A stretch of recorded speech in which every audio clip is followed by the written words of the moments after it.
Hello everybody and welcome. In this video I'm going to show you how to create global preset for your Elite Atlas Aero.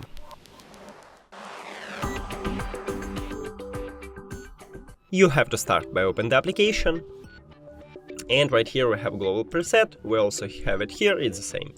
So we held default one, but I changed some features here, so I wanna create a new one. Click Save Preset As and name it. So let's say AQ1, and then click Enter.